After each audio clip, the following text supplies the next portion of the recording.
Hello and welcome to the Ebbsfleet Conference for the new Garden City. The first conference is on employability skills. Now, did you know that there are over 50 jobs in the UK that we can't fill because we haven't got the skills available? But more important than that, companies regularly say that they would hire on attitude and soft skills over those hard education skills that come out of our young people. So this conference is an opportunity to identify what those gaps are and start filling the gaps where businesses can really help education deliver the people for the future. Well, the potential at Ebbsfleet is quite phenomenal, both for commercial development and growth, particularly around the station, the massive residential schemes at Eastern Quarry, and of course the opportunity for Paramount to do really exciting things on Swanscombe Peninsula.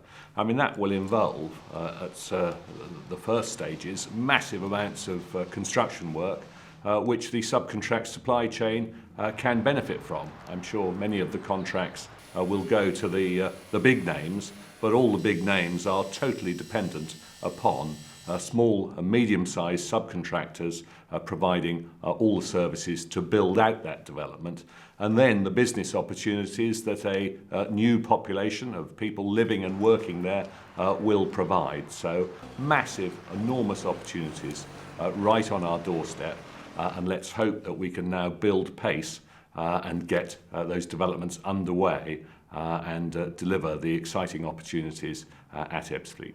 There's a two-way partnership. Obviously there are routes into employment, routes into apprenticeships, routes hopefully into university, but also now that children have to stay in school or education and training until they're 18, the Brook Learning Trust via the Ebbsfleet Academy can deliver level 2 maths and English to those students and build up a really exciting working partnership.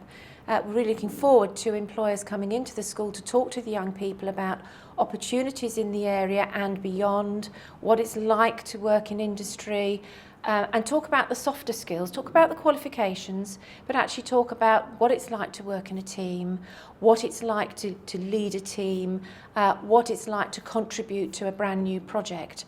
And we're very excited by those opportunities. One of the great things about a garden city when you've got a new community being built is that you're able to shape it and you're able to take the best experiences from all over the world really and bring them into one community. And that means in terms of skills and in terms of schooling, you're able to put it all into one community and design it from the outset. And in terms of jobs, again, we're looking now at a community which is going to be a cohesive group of people living together with certain shared values. And one of those I'm absolutely confident will be the desire to know who's supplying you with things. I think the ages of having very, very large corporate suppliers are over. People are looking to know who it is they're buying from. And I think for small businesses in particular, that's going to be an amazing opportunity. You've got a big developing community. They're going to be expanding their homes, they're going to be expanding their families, they're going to be buying things. And I think then the opportunities for local businesses to get involved with Ebbsfleet Garden City are going to be huge. Well, we currently employ 17 staff. We'd be only too pleased to take on a couple of apprentices if we had the confidence both that there would be local growth in local projects that we were involved with, and also if we could be sure that we could recruit apprentices with the correct minimum standards that would suit our business. Well, I've run my own construction business for 35 years, primarily in central London, and I know only too well that it is the aptitude, the common sense and the graft of tradesmen that get things built.